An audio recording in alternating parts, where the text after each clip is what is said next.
Welcome to the PHNX Cards postgame show, where we're sponsored by DraftKings, as you well know by now, where $1 will get you $100 in free bets by placing on any NFL game as long as there's a point scored in the game. And tonight there was plenty of points scored for the Arizona Cardinals. An absolute ass whooping in Cleveland.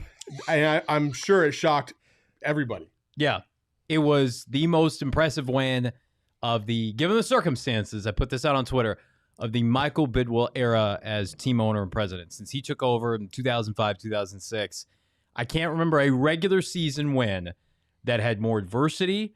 I would say more on the line. You're undefeated. A really good Cleveland team that a lot of people think could come out of the AFC at least before the season. And to put that kind of ass whooping on them in every facet, outside of the fluky Hail Mary to end that game, kudos to the Cardinal administration. Kudos to the coaches. Vance Joseph was phenomenal this week. Yeah. Really put his name, I think, back into maybe head coaching opportunities. And then two players, Kyler Murray offensively, and then J.J. Watt on the defensive side.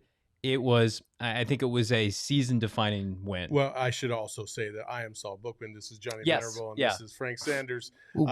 Frank Sanders and I did not coordinate our outfits today, but you can get this shirt by going to gophnx.com to our locker. It's right here. It's nice and beautiful. We also have a Kyler Murray shirt that we're going to pop up here in a little bit. That's dope as hell. But, Frank, your ultimate takeaway, what's the one thing that absolutely stood out to you about today's performance?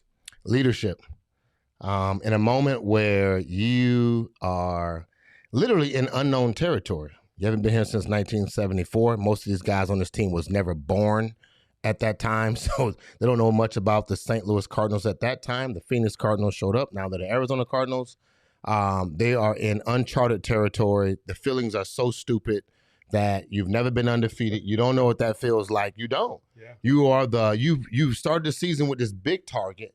Now you are the bullseye of the NFL right now, and that is night and day. And not having your head coach be there, not having the offensive coordinator who calls the plays to be there, to not have your starting your defensive end to be there, with all the implications of guys not being there as a team, you are going in hostile territory with a team that has something to prove. So typically, the Cleveland Browns would play better. They would show up greater. They have most of their players there, except one or two players. But leadership brought this team to a place of victory, and the guys came up and kept the formations of what is supposed to be asked of them. Not having Cliff there and watching these guys come out and play, dominate. I thought really I literally put on Twitter that this is the AFC, NFC could be Super Bowl teams, because the Cleveland Browns have a lot of great talent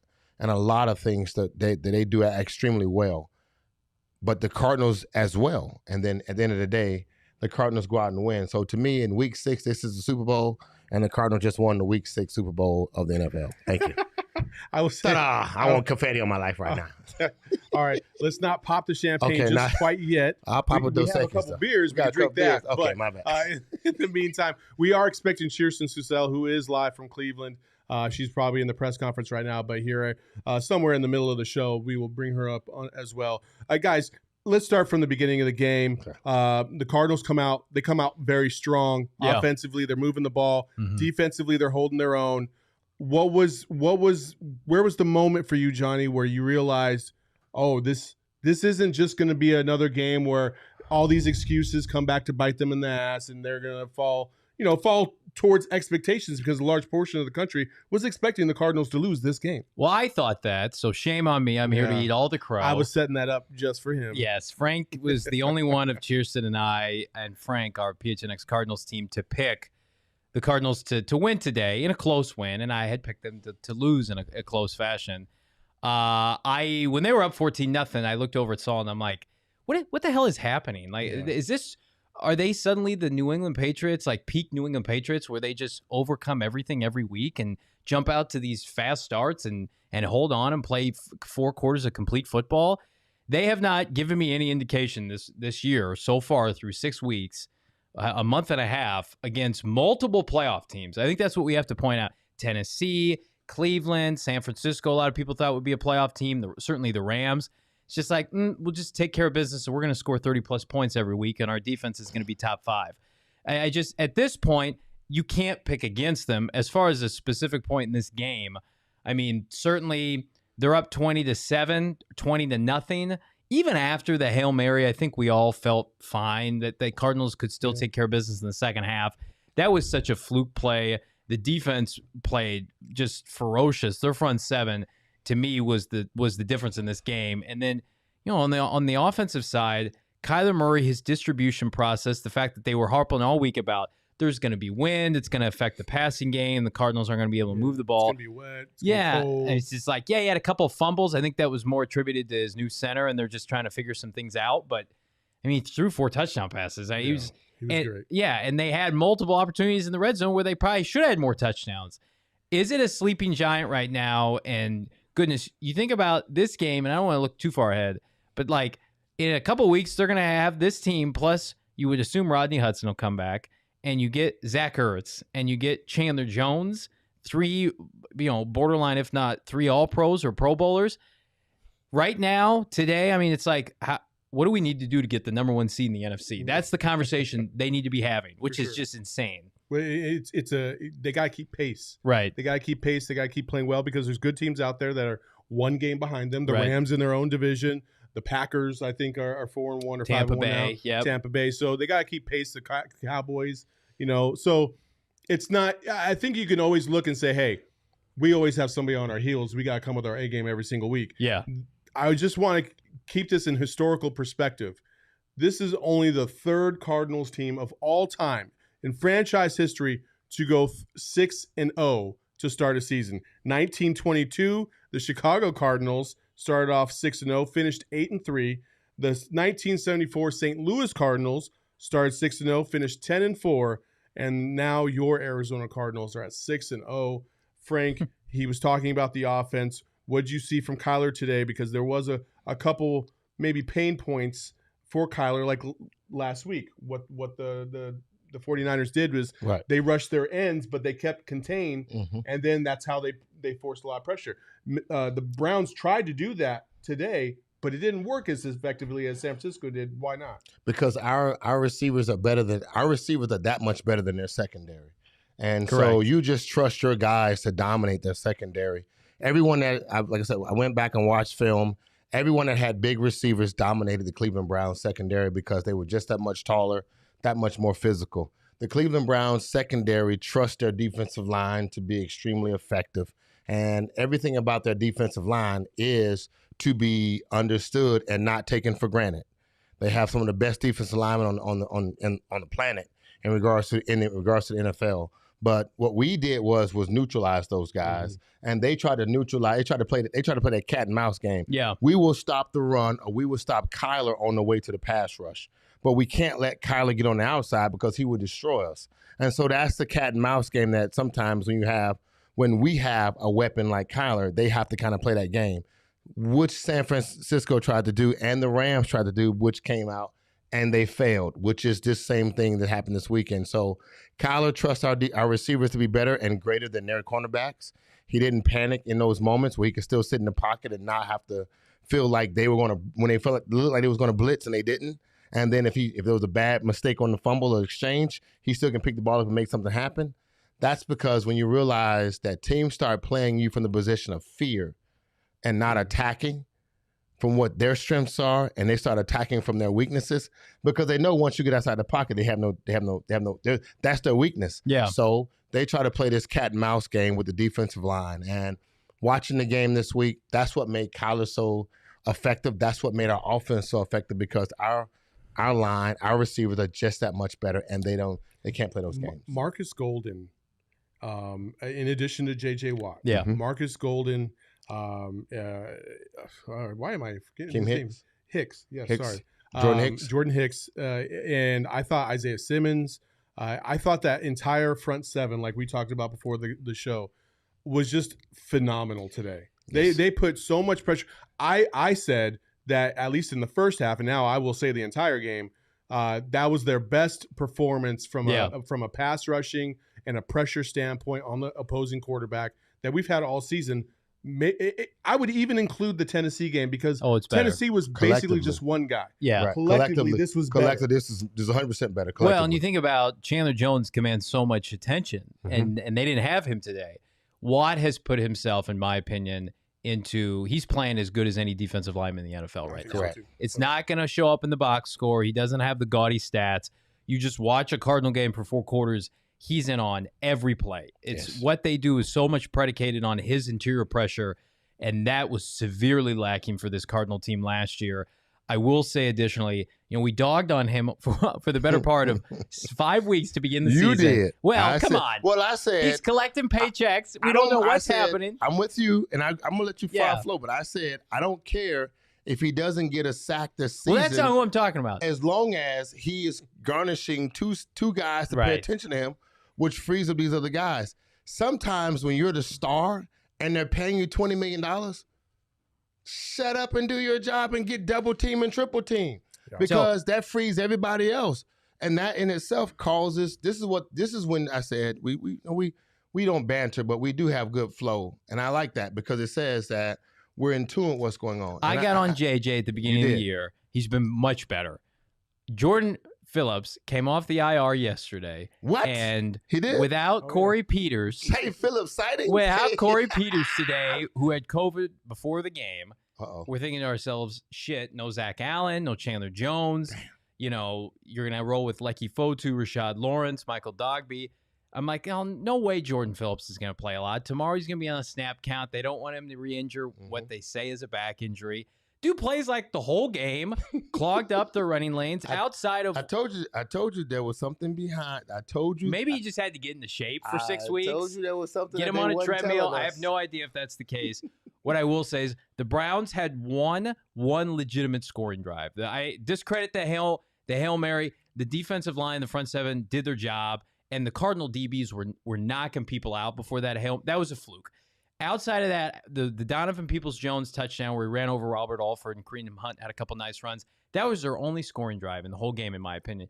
Vance Joseph shut out this team with a bunch of, B and C players in a lot of levels on their defense because stars were out, and shut them out in the second half. I don't want to hear about, the broadcast making excuses, right?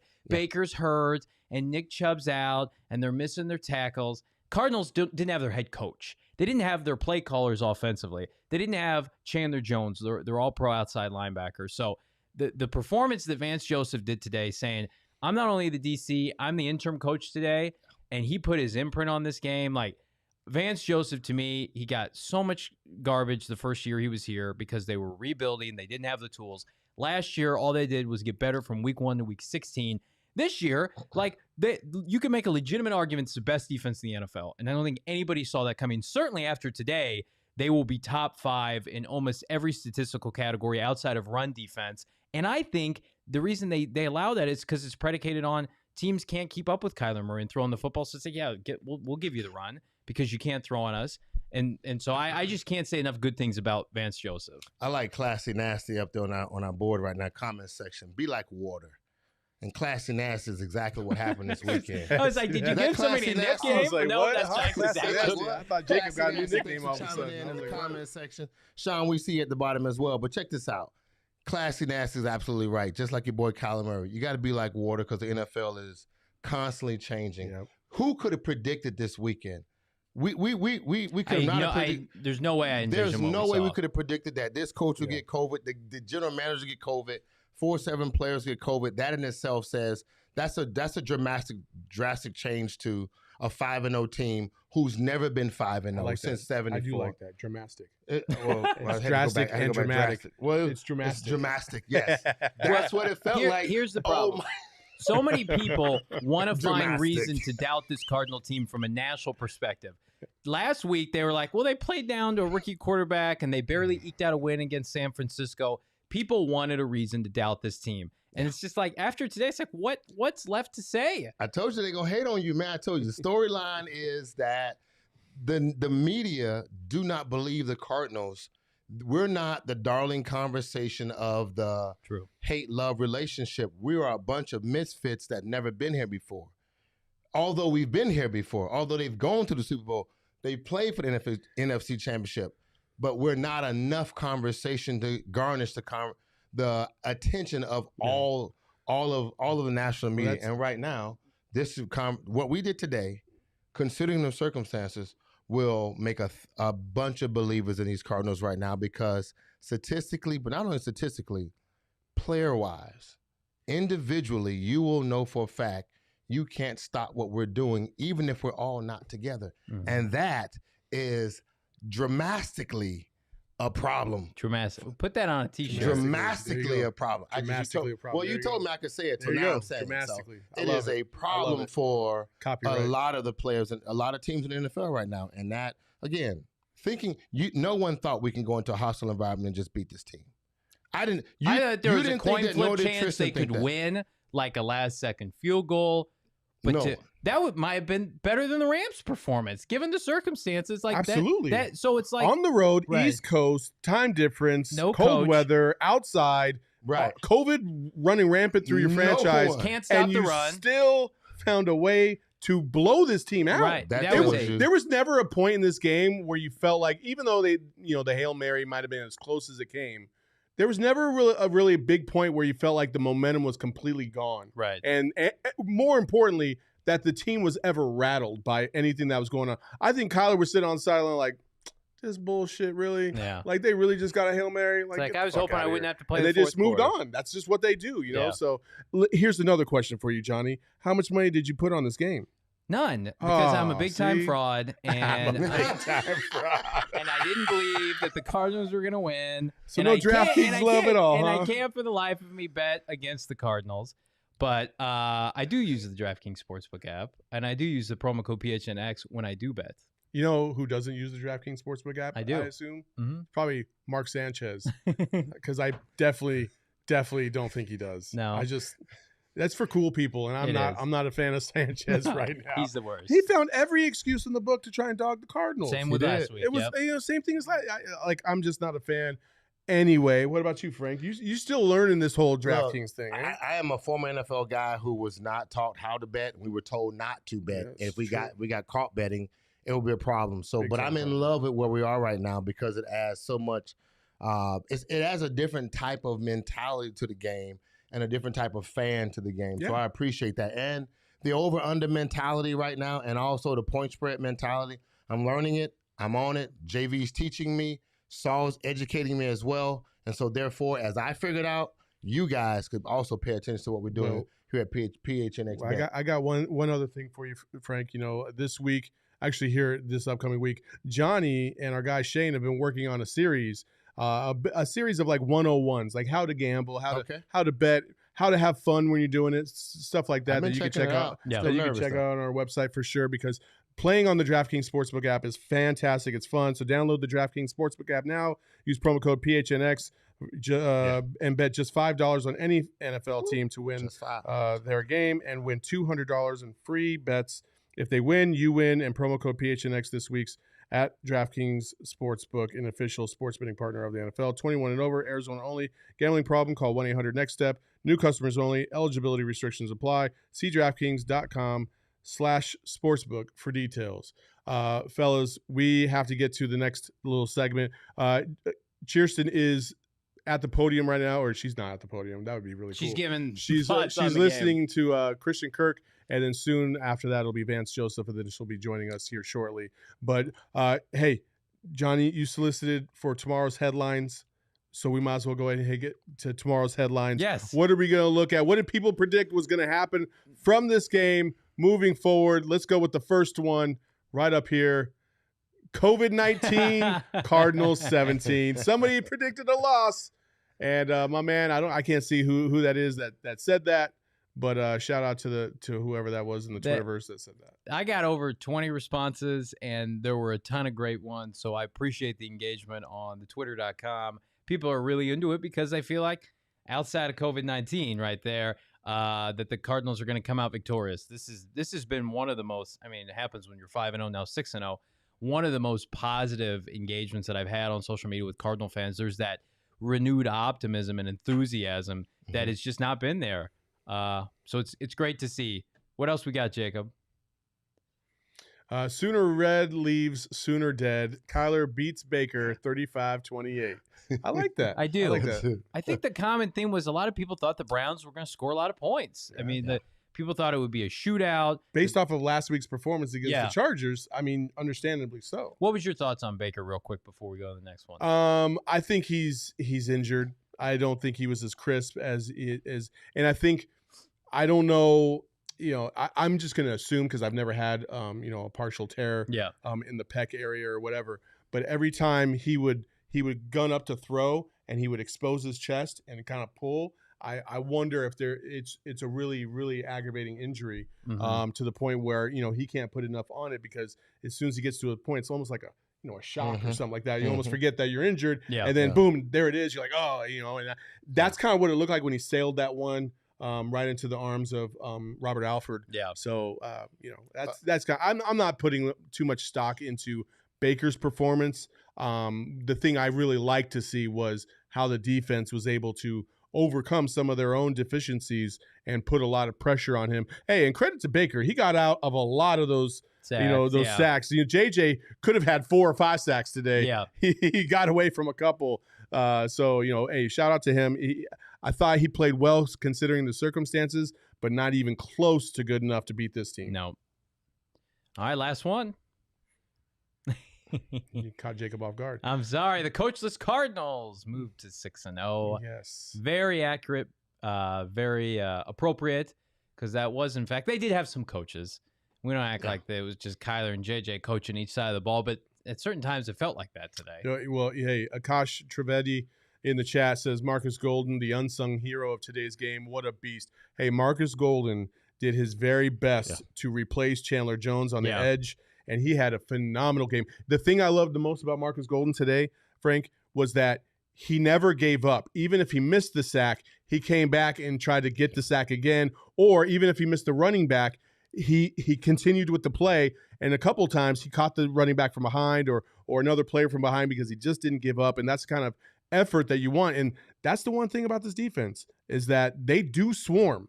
Yeah. They swarm. They don't give up on the play. They don't assume somebody else made a tackle. They really hunt for the ball carrier. Absolutely. Marcus is in a great position right now where he understands exactly who he is and what he's supposed to do in the NFL. Sometimes you get paid for potential, and then there's other times you get paid for performance. Mm-hmm. Marcus is, I know who I am, so I perform at what I'm getting paid at. Now, if you want to franchise me or you want to potentially pay me for future expectations, that's something different. Here at the Cardinals right now, he knows exactly who he is. The leadership, though, I said it before, man. Once you watch a J.J. Watt sacrifice from being a defensive end into now to a D tackle, taking on 2 guys at the tenure he has in the game on behalf of himself, because we don't have an interior D line just yet. We saw Jay Phil. Yeah. We haven't seen a Corey Peters. But in that conversation, when you watch that, you have to say, who the F am I that I'm supposed to be pompous, that I can't go out and sacrifice myself, and I can't hustle for 10 to 15 seconds? That's what Marcus has to ask himself, and he knows that. And the defense right now, guys are running, playing hard to the football. We talk about selfless football. I know losing. That's selfish football. Selfless football is winners, and everyone has to do that. and you're watching that right now with our defense. I love that. You know, we don't want to dwell on the negative because Kyler had a fantastic game. He did. But he did have a couple issues with some fumbles. Yeah. And the ones I think, Coach Evan B in the chat was asking thoughts on the offensive line play today and the missed snaps or fumbles, there was plural, by Kyler. Initially, I'm not worried about that, but I think it was just a lapse in concentration a couple times by Kyler because a lot of those snaps were right there. He just needed to hold on to those, and then obviously scrambling and hitting it off your leg, you just can't do that. I'd have to check the stats. I'm pretty sure on this. The Cardinals outrushed Cleveland in this game. What? The Browns have one of the best run defenses in the NFL, and you consider they don't have Rodney Hudson. I thought outside of the miscommunication a couple times with Kyler, number one, I didn't think interior pressure was a problem. So you figure Max Garcia did a hell of a job from a pass protection standpoint. And then like late in the game, for 2 weeks in a row, Max Garcia is leading the way downfield for James Conner to put the game away. Yeah. That is so impressive for a team that has been, for the better part of the Kingsbury era, quote unquote soft and not being able to put teams away. The tackles we knew were going to have trouble today. That's the best bookend pass rush when they want to be in the NFL. Myles Garrett and Jadeveon Clowney, both number one overall picks. Very true. Humphreys and Beacham, they did their best. It got better in the second half outside of the first possession. The guard play, Justin Pugh's been steady all year, and outside of kind of a bogus holding call on Josh Jones, I mean, the interior offensive line was great. I didn't sense a lot of interior pressure. So to me, given the circumstances, we talked about it all week. I thought Max Garcia would do a good job. They get Houston next week. It's a shame Rodney Hudson's going to be at least through the Packer game. But, I mean, he's been in this program now with the same offensive line coach in Sean Kugler. This is his second year. Right. And last year, he really got a chance to redshirt coming off that injury. He's definitely healthy now. So you think about just the continuity up front that they have. And, oh, by the way, get to add Zach Ertz, who was on the sideline next week as a tight end. To me, that's the missing dynamic in this offense, or at least it was today. They are going for it. If you can't be excited about what's going on with this Cardinal team, and my biggest thing every week I watch them and I'm like, yeah, they kicked a bunch of field goals to end the half, and they had a bunch of dumb penalties, and they still scored 37 points. Yeah. It's like if they're clicking on all cylinders, which my guess is you're going to have to do that to beat a Tampa in the playoffs in Todd Bowles, or the Rams again, or maybe a Dallas. This team's capable of putting up 45, 50 points in a game. Well, the other thing that we have to focus on is also James Conner. Yeah. James Conner's running ability at the end of games has been able – I mean, we remember last year how many times we could not run the clock out. Yeah. And how many times that would come back to bite us in the ass. And it's so great to see you actually have a piece that's able to close the door on the other team, because James Conner isn't running for 20, 25 yards a pop. It's those runs that look like they're going to be a negative 2 or 3 yards, and all of a sudden he gets a couple yards or 2 or 3, and those start to add up, especially when he's pounding dudes. And Frank, you were talking about it earlier about he doesn't look like he should be as physical as he is. He doesn't. He looks if you see him out of his past, you'd be like, bruh, like really, like you the beast that calls yourself the beast, who is the physical intimidator in our running game between you and Chase. And he's that dude. But our offensive line, Justin Pugh, these guys are doing things that you wouldn't think out of an air raid offense, that our ground attack is just that good as well. And that we're physically beating teams and we're beating guys to the punch, and they're finishing plays that if it's 3rd and 7 and the guy's being stopped in 3 yards from it, the O-line comes behind. These guys are rushing on the field. They're pushing the pile. The running backs are rolling over for 3 yards, and then now we got a first down. That's the kind of stuff that you start watching. This team is surprisingly different. Physical. It's just different. Yeah, it's just different, and it's a collective thing. It's a collective thing. Also, if you want to be a part of our collective thing, just go to gophnx.com, because we have some really cool stuff, and you can be part of the Rise Up Red Sea generation and get this really cool shirt that we have right here. It's just in the middle of the screen randomly, but yeah, we'll deal with it.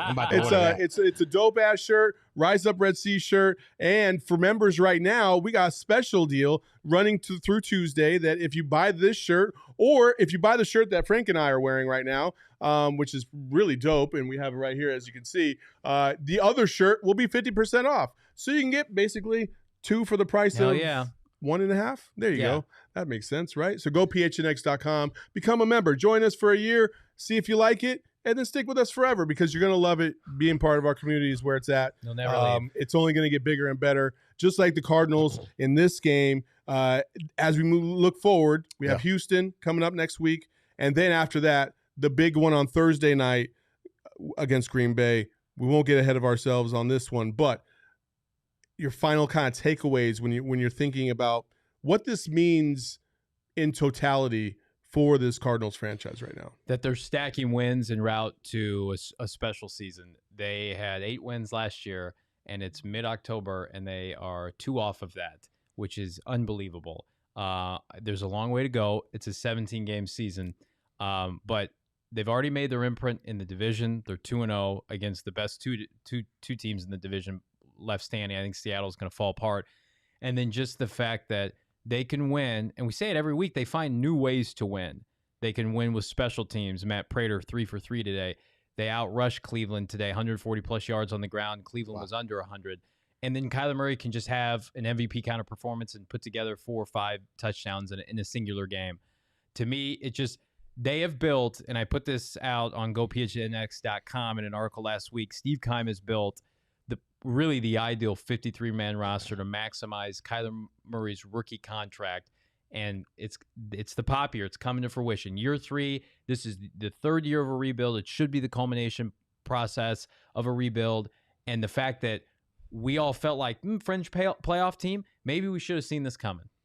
Maybe, but you just didn't know which way it was going to go with Cliff. Yeah. And I think people had doubts. Yep. Frank, you and I spoke before the season started, and we both had doubts as to where this is going to go. How much could Cliff improve in terms of what he learned from last year and how he's going to execute it in the future? Yep. And though Cliff wasn't around today, you can't dismiss the fact that Double K has taken care of business. You can see his now we can see his handprint on the Arizona Cardinals and what they bring to the table. Absolutely correct that we had doubts. My doubts with Cliff. Would he take this team and all the talent that's been given to him and become creative and not be the stagnant Cliff that we saw the last couple of years, or the learned Cliff who was learning how to be at the NFL level and to take his offense and evolve that? Right now, this team, as our best friend on the show, Chierstin, says, she don't understand what a 1-0 mentality looks like. This game is a 1-0 mentality. It had to be. They went to Cleveland. They went to a hostile environment. They went with not all their pieces. They added coaches. They had coaches do jobs they weren't supposed to do. They had players in position that wasn't supposed to be playing at. And everyone showed up with one intent that this week right here, week 6, is the most important moment right now. And we got to come away with a win no matter what. And the leadership showed it. The guys went out and played it. They dominated, which I thought was one of the best AFC teams in the league right now. And to me, this team is on a 1-0 mentality, and they're definitely displaying it to us all. When we look back at the end of the season, I think this is the point where we all realize this is a different team. This isn't, the 5-0 start was great. Beating the Rams was great, but this just felt a little bit different. And speaking of Cleveland, we have the one and only Miss Chierstin Susel coming live to us from the stadium. How are you?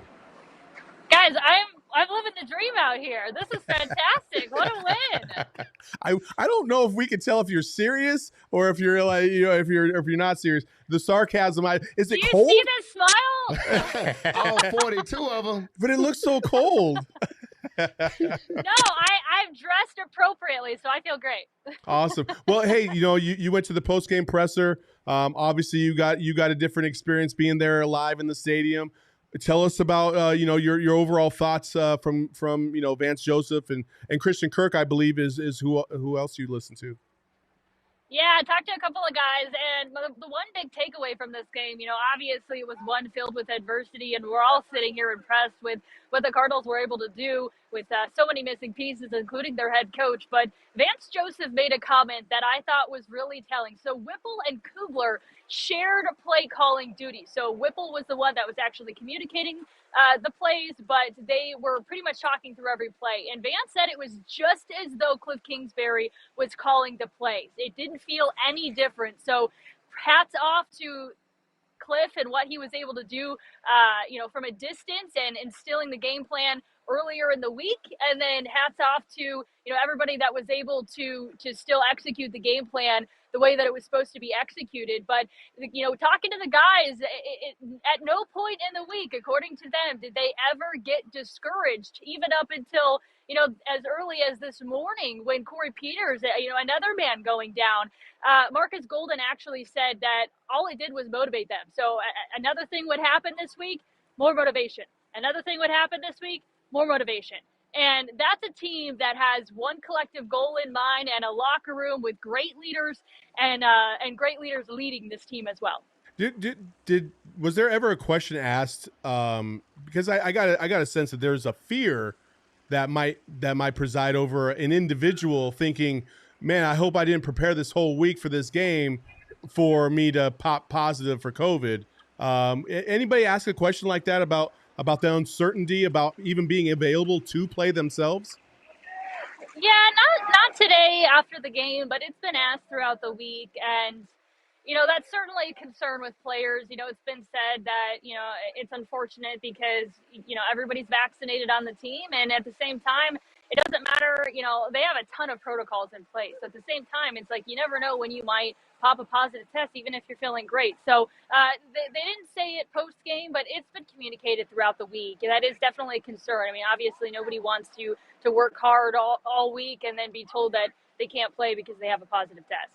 It's just real quick. One big question I have is, where was Cliff watching the game at? Was he in Paradise Valley at the big mansion? Oh, he was chilling. He was chilling in the hot tub for sure. He was in the hot tub watching, or was he at Cardinal headquarters? By chance, do you know?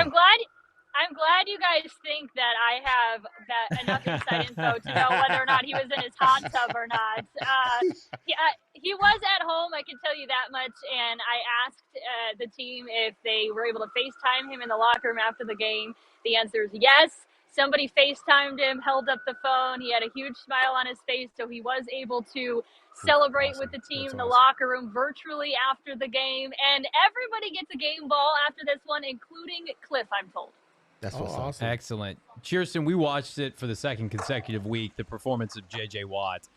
Talk to us about, what you were able to see in person and the passion, the enthusiasm he brings. I thought for the second consecutive week, he willed this Cardinal defense through adversity with the help of Marcus Golden and Isaiah Simmons, but really just Watt, every play sets the tone for this team. What kind of difference has he made? Wait, Chierstin, you didn't do anything wrong, did you? Because I hear sirens in the back. Wasn't me. Is that just a Cleveland thing? It must be. Yeah, we are downtown, retainer, so it must be a Cleveland thing. Wasn't me. Somebody had to call the people for him because the Cleveland Browns need some damn help out there. I know that. J.J. Watt, what do you think? What's your take? Yeah, Johnny, to your question, he played tremendous. I have a big heart, so the one thing that stood out to me is after getting his first sack as an Arizona Cardinal, he was the first one over to Baker when he went down, and immediately went over to help him and then called help onto the field. And not only does he set the tone for this defense, which played outstanding, forced 3 turnovers, including 2 strip sacks and that interception by Robert Alford, which was his first since 2017, which is amazing. I thought, this was perhaps one of their best outings as a defense. Are you guys good? Okay. I'm getting so people are pulling cable around me. I wanted to make sure that my camera wasn't going to tip over or I wasn't in the way of a serious operation here, but we're good, guys. Anyway, the defense, they just played tremendous, and it all starts up front with J.J. Watt and the way that they were able to fill the gaps with the pieces that they were missing. You just can't say enough about it. What was your, obviously we've been talking about the offense and the defense. What was your main takeaway when you think about this game later on tonight? What is that one thought that you're going to take away with you from your experience there in Cleveland? Heart. This team has heart, and they have all the pieces. I mentioned this earlier. I think it was Johnny that asked me before the game, if they're able to get a win, what does this mean for the Arizona Cardinals? And to me, this means that they have everything it takes to be a championship team. I mean, they've got the depth. They've got the leaders, right? You don't have a head coach. You've got a bunch of guys out, a bunch of starters out. You've got a high caliber offense. a tremendous defense, and you've got the character and the heart, and they played with a whole lot of heart today. There's no denying that. To me, that's all the ingredients that you need to build a championship caliber team, and can't say enough. But heart is what stands out to me the most. I mean, when you face all the adversity, and I'd be hard pressed to find any player on this team that's faced more adversity in 1 week, right? And you come out with a performance like they did today. What else can you say? Absolutely. It did feel like an emotional win today. I don't think guys are crying in the locker room, but they went through a lot, and so to come out. They were singing. So the locker room was right next door to the postgame media area, and you could hear chanting, you could hear songs being sung. It was a blast, songs? and I don't know. I couldn't. I think they were like making it up. It's probably DJ Khaled. I don't think it was like an actual. I don't think it was an actual song, but I was on the field as well as all the guys were running into the locker room. I mean, you had, I tweeted out this video. It was DeAndre Hopkins and J.J. Watt almost hand in hand, skipping together through the tunnel. You had, I mean, the smiles on every single player's face as they came up to, there's actually a Cardinals section, a pretty good one, towards the end of the field, and so down into the end zone. And so all the guys were stopping and signing things and chanting, 6-0 as they walked into the locker room, or skipping into the locker room. And it was a little bit different. I mean, they are thrilled about this one. I would say sometimes they're a little more composed after a win, but I don't think they could hold it back, after this one, especially in post game. I mean, everyone, this one meant a little bit more with all that they went through. Well, before we let you go, Chierstin, will you give you one final thought on today's events and what you're gonna go away with? Well, can I drop one little nugget, because I thought this was interesting before I go. So Corey Peters actually took the trip to Cleveland with the team, and so he had to stay during the game at his hotel. And we did ask how he's getting home. They said a plane. So I don't think he's getting back on the team plane. But he is flying in some capacity. Not that we thought that he was going to have to get into a rental car and drive himself back. But is he going to have to drive himself? that is. Is Michael Bidwell going to come pick him up, and they'll have a piece of plexiglass? He does have a jet, so he might just do that. Yeah. The Cardinals jet. He could. You might have a jet with a pod at the bottom and just dangle him on a rope. That is unbelievable. Just put a hazmat suit on and stick him in the back. There it is. Wow. Crazy. That's Chierstin Susel. Thank you, Chierstin, so much. Be safe, and we'll see you when you come back, okay? Look forward to it. See you guys. All right, Chierstin live from Cleveland. Dude, wow. she's been killing it all week. She's been doing a lot of great stuff for us out there. So excited that we were able to get her to go to Cleveland. I know we've talked about you going to Chicago and Dallas as well. And so we got a lot of things going. We're going to try and be everywhere we possibly can be. And, hey, the Cardinals look good. Yeah. And that's undeniable. And another way that you can look good is by using Manscaped, by using promo code PHNX, where you can save 20% on any order plus free shipping. And I'm telling you guys, I thought today was going to be a close shave. I'm using all the puns I can possibly think of right now. And where are you going? And luckily for us, it was not. No, it was not. It was it was a blowout. They mowed them down like the lawnmower 4.0 there can you do go. for you. That's what I'm talking about, America, mowing down your stubble, I got a lot of hair all over my body, full-blooded Italian male, and so I use the lawnmower 4.0 on a regular basis. Just like big Max Garcia plowing through the defensive line for Cleveland. That's like my lawnmower going through every inch of my body, taking care of it, making sure I'm camera ready.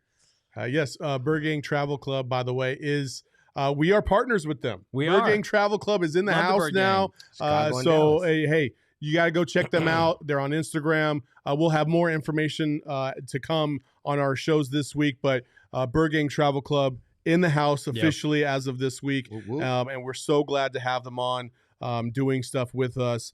They do a fantastic job of coordinating events as well. But back to Manscaped real quick. Again, 20% by using promo code PHNX. Get that lawnmower 4.0. Get the body wash. Get the ball spritz. Whatever you need to make your your situation a little more pleasant for not only you but your loved one. Hello. There you go. So outside of that, guys, Does this make you feel uncomfortable, Johnny? Yeah, Frank's little hello there. Yeah, it's a pretty big win.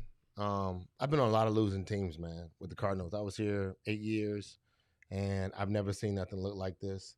I know the feeling of what it would feel like to be in places you've never been before. Mm-hmm. And I know even as a fan, we're in uncharted territory. We can brag, but we can brag, but we really can't be braggadocious. We can be arrogant, but we can't be assholes. Yeah.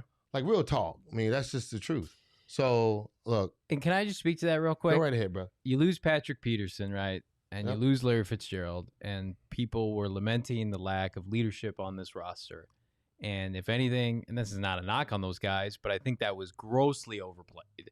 They went out and they added some new players, right? Maybe new players that do things better than maybe Pat P was doing last season. Yeah. And so there's no maybe about it. Yeah. I'm not going to say that. I'm not even going to hesitate to say that. You know, and I want to be respectful of Fitz, who's 38, and he's by all and large retired now. But I think the leadership factor that they lost was overblown, and I think that just everybody that they brought on has bought into this team culture. Some teams don't require stars. They require players. They don't always require somebody who's going to be a leader. They require teammates. And we talk about it, I said it earlier, you know, sometimes I've been on a lot of losing teams, and they were selfish. Mm-hmm. And a lot of winning teams are selfless.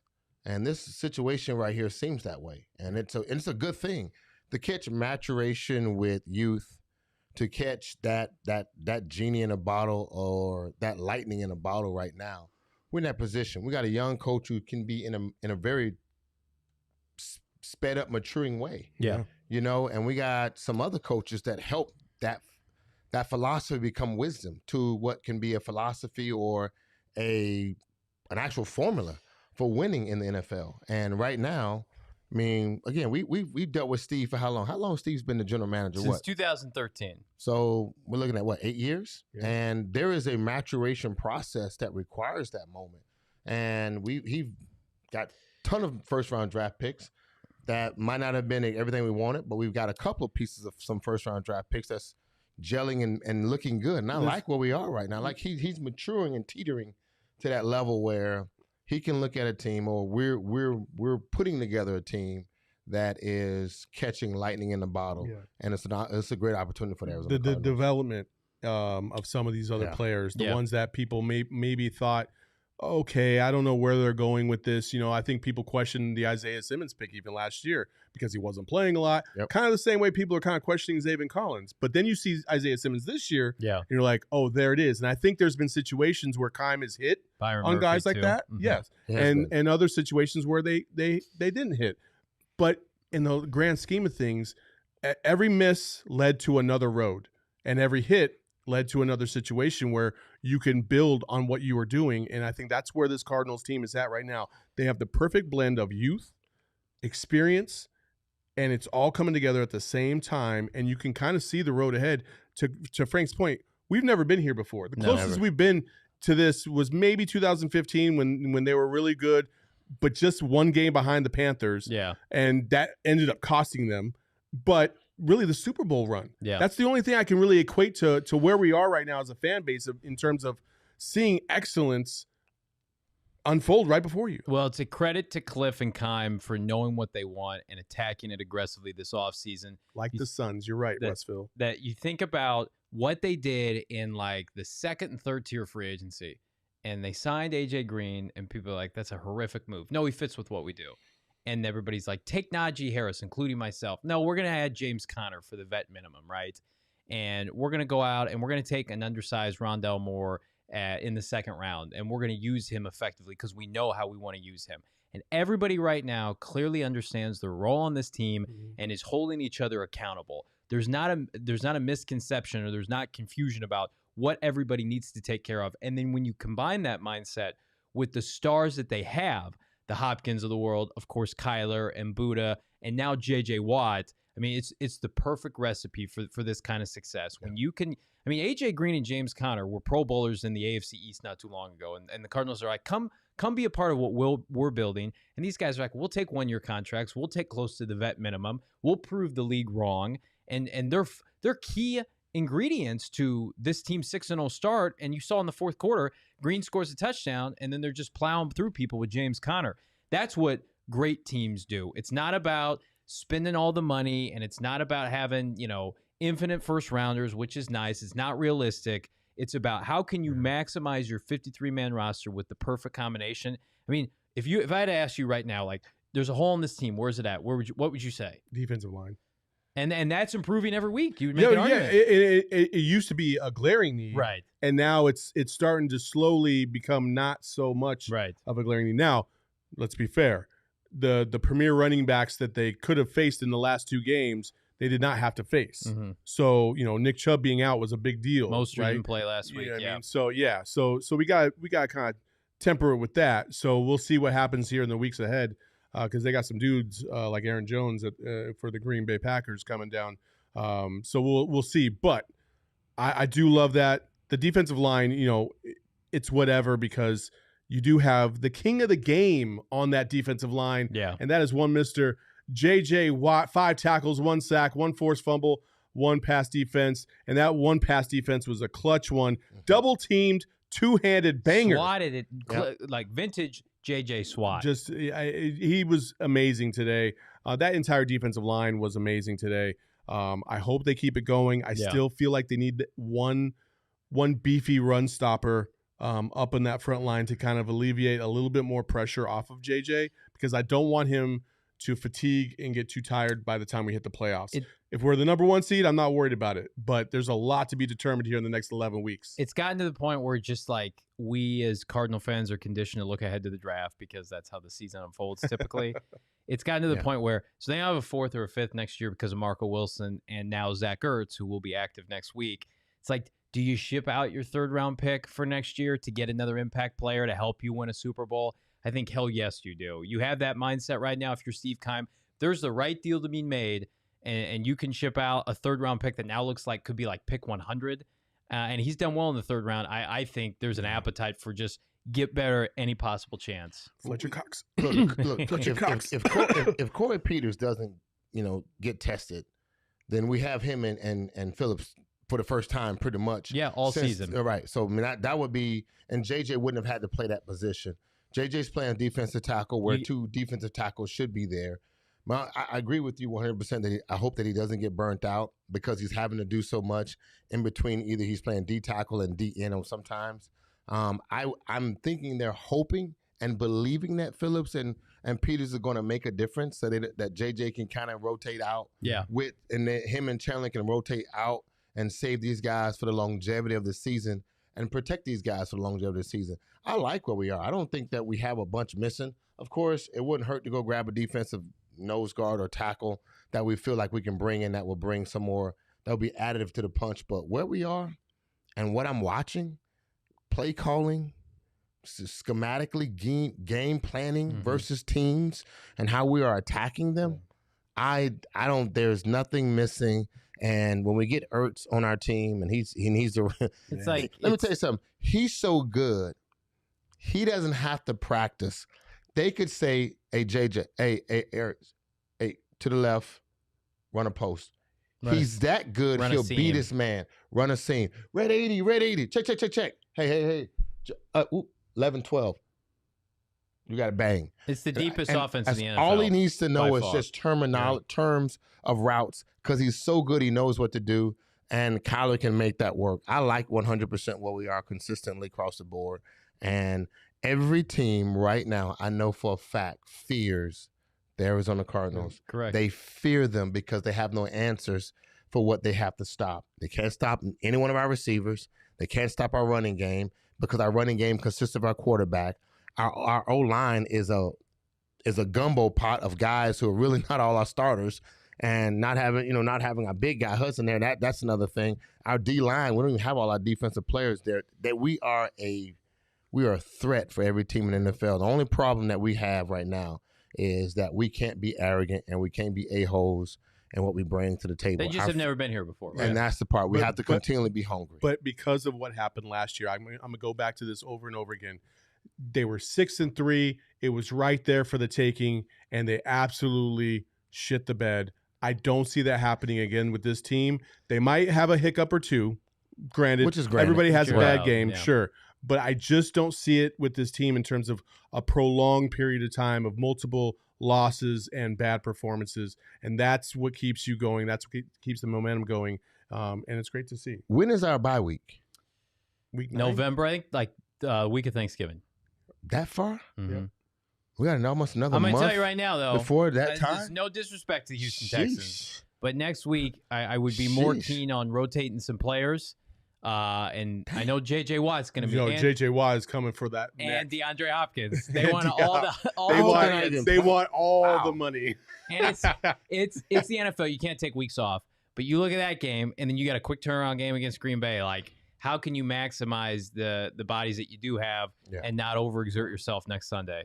I know Yeah. for a fact we'll come back this week. Typically, what happens in the NFL is that they don't practice Monday. They don't come in Monday. They don't come in Tuesday. Tuesday's an off day, so we'll probably be very, very light Wednesday, Thursday because of travel and get guys physically ready for another team. So more than likely, this team will not really practice hard, or their bodies really won't recover from travel until like Friday. So and then they'll get ready for that next this up and coming game against Houston. As I said earlier, this is when we came in the league. No one really expected a whole bunch. We thought we knew, but there was a big target on. There's a big bullseye, and like right now we are the center point of everyone's desire to knock off the only undefeated team in the league right now. And to me, it is a position where they have to hold on to it with pride. But if you say that our bye week isn't until Thanksgiving, that's a month away. That's a long time before these guys ever really sit break. So that's almost like 3 more. That's 3 more games before we even get a bye. I'm not gonna. I want to ask you guys before we go. The line's out for this game next Already? weekend. Yes. Tell me what you both think the line is. 16. What do you think? 20. Minus 17. So you guys are almost right on. Minus 17. The Cardinals hosting the Houston Texans next Sunday. Well, hey, we mentioned the DraftKings of the game, and we'll wrap it up with making sure that you guys all use promo code PHNX when you go to DraftKings to download the DraftKings Sportsbook app and any $1 you place. I had misspoken a little bit earlier. $1 you place, you get $100 in free bets on any NFL game. As long as they score a point. It's pretty simple. It's pretty easy to use. Make sure you use DraftKings. I think we plugged Manscaped. We talked about Go PHNX. Yep. We talked about possible trades or things coming down in the future. One thing's for certain, I'm not trading these guys, and that's the end of this show. I got Frank Sanders, Johnny Venerable, for myself, Saul Bookman. That's the end of the PHNX Cardinals postgame show. Thank you so much for joining us. Reminder, we'll be here all week giving you all types of information from the team, and Chierstin will be back in the seat on Tuesday, and we'll have some more fun. So join us then.